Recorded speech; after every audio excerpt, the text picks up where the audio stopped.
Today's episode is brought to you by Mazars. SoundCartel. If a staff member is underperforming, avoiding the discussion is not a good solution. Nipping it in the bud is the obvious answer, but what's the best way to go about doing that? From SoundCartel, I'm Nicole Goodman, and this is Business Essentials Daily.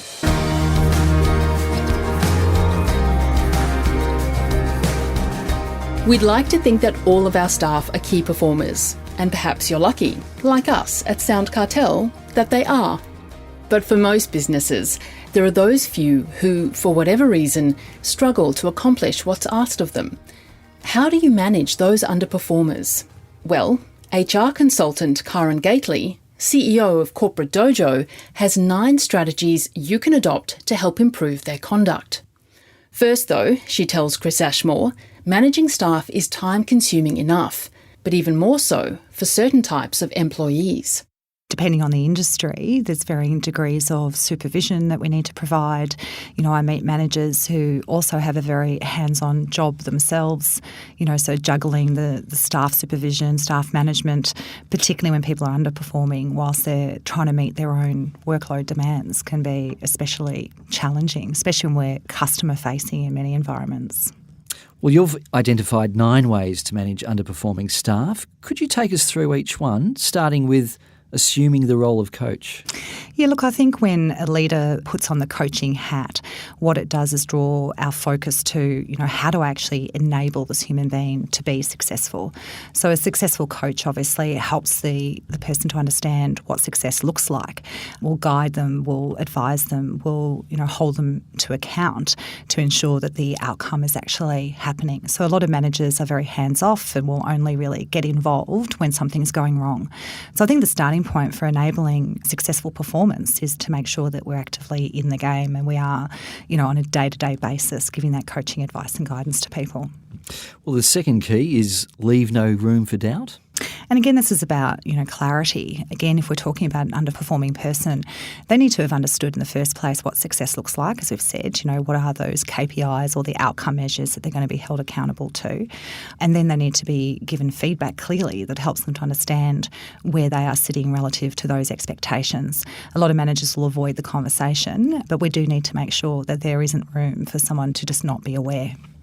Well, the third is face reality and act early. I have a lot of leaders who'd rather deny reality, would like to tell themselves that, things will get better. I see this during probationary periods where leaders have worked really hard to hire somebody and now they're just hoping, wishing, praying that decision was right rather than confronting the reality right in front of them that perhaps they've made the wrong decision.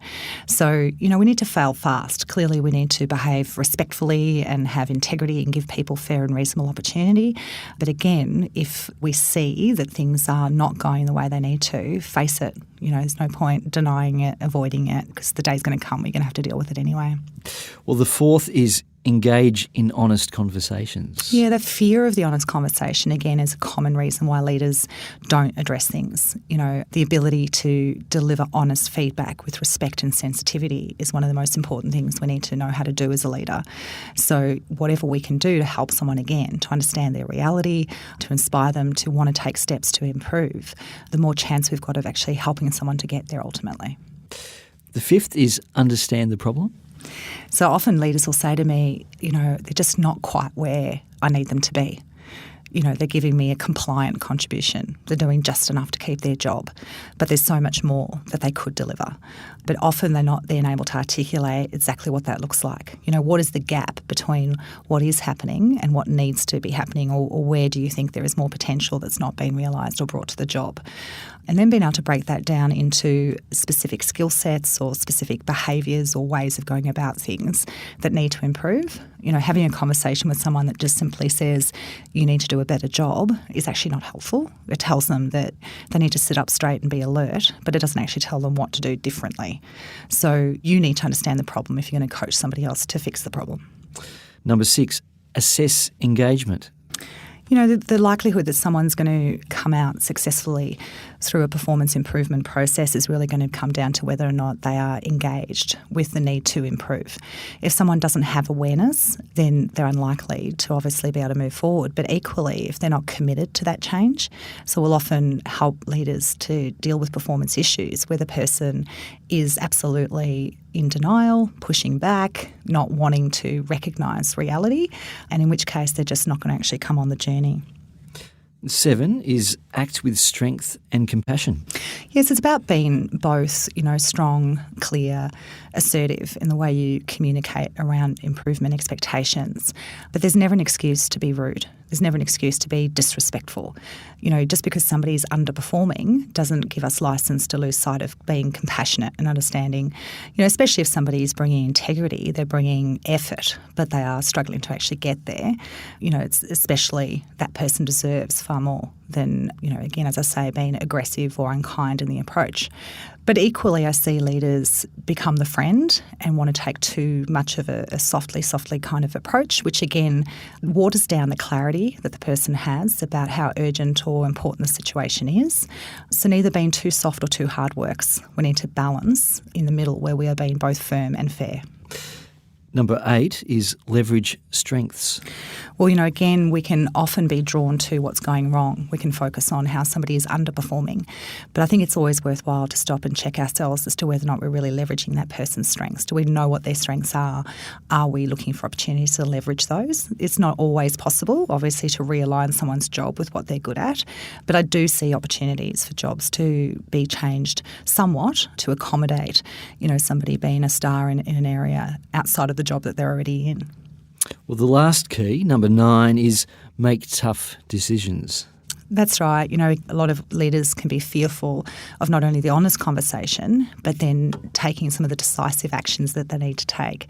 And if you have worked through a very fair and thorough process and given somebody, lawful and ethical opportunity to understand their issues and to improve, and they ultimately can't deliver in the job, then you need to be willing to make the tough call. I see leaders carrying underperforming people, particularly when they're behaving badly, to the detriment of the rest of the team. And what leaders need to understand is top performers will often leave an organisation because they're tired of carrying underperformers. And so, again, check yourself that you're being fair and ethical, and then make the tough calls that are needed. Well, you'd hope you wouldn't have to do any of this. So hiring the right people in the first place is the ultimate preventative step, isn't it? Yes. Recruitment is unquestionably the backbone of your HR strategy. If you're getting recruitment wrong, then good luck and may the force be with you, because, the amount of time and energy that is consumed dealing with poor hiring decisions is massive. So again, get it right from the beginning. Plan what the role is, what is the right selection criteria in terms of capability, but then also that cultural fit. Who's the right human to join this business, your team, for this role? That was Corporate Dojo CEO Karen Gately.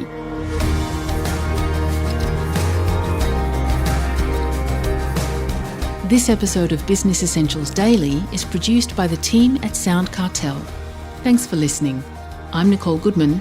We'll bring you more Be Daily tomorrow. Follow at BE Daily Podcast across social media and head to bedaily.com.au for more from the Business Essentials Daily podcast. SoundCartel. This episode was brought to you by Mazars. To find out more, visit mazars.com.au. That's mazars.com.au.